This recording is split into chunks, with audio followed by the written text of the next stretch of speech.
ಏಮಸ್ ಕಿಚನ್ಗೆ ಸ್ವಾಗತ. ಇವತ್ತು ತುಂಬಾ ಸುಲಭವಾಗಿ ಬೆಂಡೆಕಾಯಿ ಪಲ್ಯ ಮಾಡ್ತಾಯಿದ್ದೀನಿ. ತುಂಬಾ ಚೆನ್ನಾಗಿರುತ್ತೆ. ಈ ಥರ ಮಾಡಿಕೊಂಡ್ರೆ ಚಪಾತಿಗಿಂತ ಪಲ್ಯನೇ ಜಾಸ್ತಿ ತಿಂತಾರೆ. ಬನ್ನಿ ಹೇಗೆ ಮಾಡೋದು ಅಂತ ನೋಡೋಣ.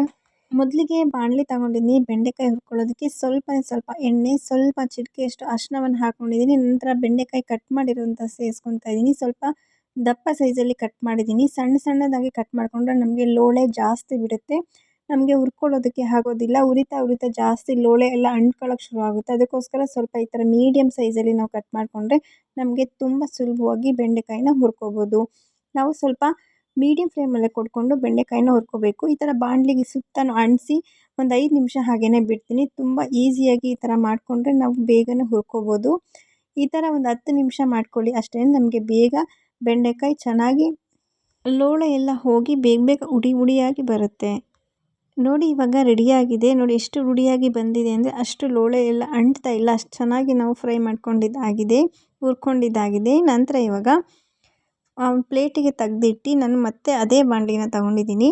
ಸ್ವಲ್ಪ ಎಣ್ಣೆಯನ್ನು ಸೇರಿಸ್ಕೊಂಡು ಎಣ್ಣೆ ಕಾದ ನಂತರ ಸಾಸಿವೆನ ಹಾಕಿದ್ದೀನಿ. ನಂತರ ಒಂದು ಈರುಳ್ಳಿ ಸಣ್ಣದಾಗಿ ಕಟ್ ಮಾಡ್ಕೊಂಡಿದ್ದೀನಿ, 2 ಹಸಿರು ಮೆಣಸಿನಕಾಯಿ ಹಾಕಿದ್ದೀನಿ ಮತ್ತು ಹಸಿ ಕರಿಬೇವಿನ ಸೊಪ್ಪನ್ನು ಹಾಕ್ಕೊಂಡಿದ್ದೀನಿ. ಈರುಳ್ಳಿ ಸ್ವಲ್ಪ ಸಣ್ಣದಾಗಿ ಕಟ್ ಮಾಡ್ಕೊಳ್ಳಿ, ತುಂಬ ಚೆನ್ನಾಗಿರುತ್ತೆ.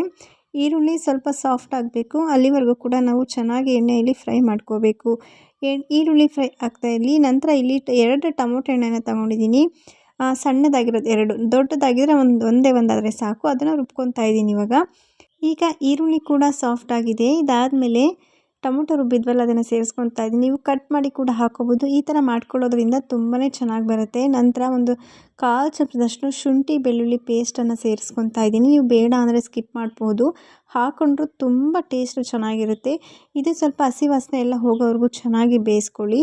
ಸ್ವಲ್ಪ ಅರಿಶಿನ ಮತ್ತು ಧನಿಯಾ ಪುಡಿಯನ್ನು ಹಾಕ್ಕೊತಾ ಇದ್ದೀನಿ. ಒಂದು 1/2 ಚಮಚದಷ್ಟು ಧನಿಯಾ ಪುಡಿ, 1 ಸ್ಪೂನಿನಷ್ಟು ಗರಂ ಮಸಾಲವನ್ನು ಹಾಕ್ಕೊತಾ ಇದ್ದೀನಿ ಮತ್ತು ರುಚಿಗೆ ತಕ್ಕಷ್ಟು ಉಪ್ಪನ್ನು ಸೇರಿಸ್ಕೊಂಡು ಚೆನ್ನಾಗಿ ಮಿಕ್ಸ್ ಮಾಡಿ ಇದನ್ನು ಸ್ವಲ್ಪ ಒಂದು ಬೇಯೋದಕ್ಕೆ ಬಿಟ್ಬಿಡಿ, ಒಂದು 2 ನಿಮಿಷ ಅಷ್ಟೇ. ನಾನಿಲ್ಲಿ ಅಚ್ಚ ಖಾರದ ಪುಡಿ ಸೇರಿಸ್ಬೇಕಿತ್ತು, ಮಿಸ್ ಆಯಿತು, ಕೊನೆಯಲ್ಲಿ ಸೇರಿಸಿದ್ದೀನಿ. ನೀವು ಈಗೇ 1 ಸ್ಪೂನಿನಷ್ಟು ಅಚ್ಚ ಖಾರದ ಪುಡಿ ಸೇರಿಸ್ಕೊಳ್ಳಿ.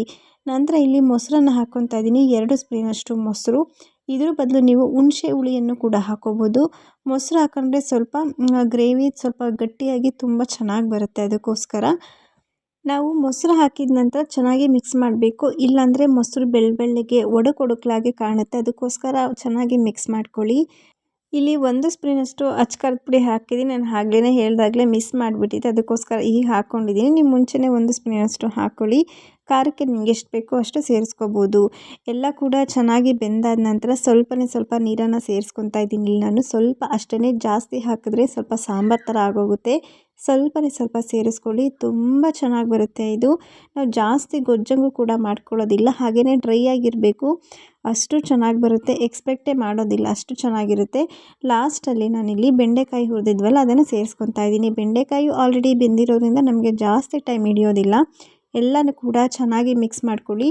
ನಾವು ಬೆಂಡೆಕಾಯಿ ಹಾಕಿದ ಮೇಲೆ ಉಪ್ಪು ಹಾಕಬಾರ್ದು, ಚೆನ್ನಾಗಿ ಹಿಡಿಯೋದಿಲ್ಲ. ಮುಂಚೆನೇ ನಮಗೆ ರುಚಿಗೆ ಎಷ್ಟು ಬೇಕೋ ಅಷ್ಟು ಉಪ್ಪನ್ನು ಸೇರಿಸ್ಕೋಬೇಕು. ಎಲ್ಲನೂ ಕೂಡ ಚೆನ್ನಾಗಿ ಮಿಕ್ಸ್ ಮಾಡಿಕೊಂಡು ಒಂದು 5 ನಿಮಿಷ ಬೇಯೋದಕ್ಕೆ ಬಿಟ್ಬಿಡಿ. ಎಲ್ಲ ಕೂಡ ಮಸಾಲ ಹೊಂದ್ಕೋಬೇಕಲ್ವ ಬೆಂಡೆಕಾಯಿಗೆ, ಅದಕ್ಕೋಸ್ಕರ ಒಂದು 5 ನಿಮಿಷ ಬೆಂದಾದ ನಂತರ ಲಾಸ್ಟಲ್ಲಿ ಕೊತ್ತಂಬರಿ ಸೊಪ್ಪನ್ನು ಸೇರಿಸ್ಕೊಂಡು ಮಿಕ್ಸ್ ಮಾಡ್ಕೊಳ್ಳಿ. ಅಷ್ಟೇ, ನಮಗೆ ಬೆಂಡೆಕಾಯಿ ಪಲ್ಯ ರೆಡಿಯಾಗುತ್ತೆ. ಬೇಗನೆ ಆಗೋಗುತ್ತೆ, ಜಾಸ್ತಿ ಟೈಮ್ ಹಿಡಿಯೋದಿಲ್ಲ. ಟೇಸ್ಟ್ ಅಂತೂ ಅಷ್ಟೇ ಚೆನ್ನಾಗಿರುತ್ತೆ. ನೀವು ಖಂಡಿತ ಒಮ್ಮೆ ಟ್ರೈ ಮಾಡಿ ನೋಡಿ, ನೀವು ಪದೇ ಮಾಡ್ತೀರಾ. ಈ ರೆಸಿಪಿ ನಿಮಗೆ ಖಂಡಿತ ಇಷ್ಟ ಆಗುತ್ತೆ ಅಂತ ಅಂದ್ಕೊಂಡಿದ್ದೀನಿ. ಇಷ್ಟ ಆಗಿದರೆ ಸಬ್ಸ್ಕ್ರೈಬ್ ಮಾಡಿ, ಸಪೋರ್ಟ್ ಮಾಡಿ. Thank you for watching.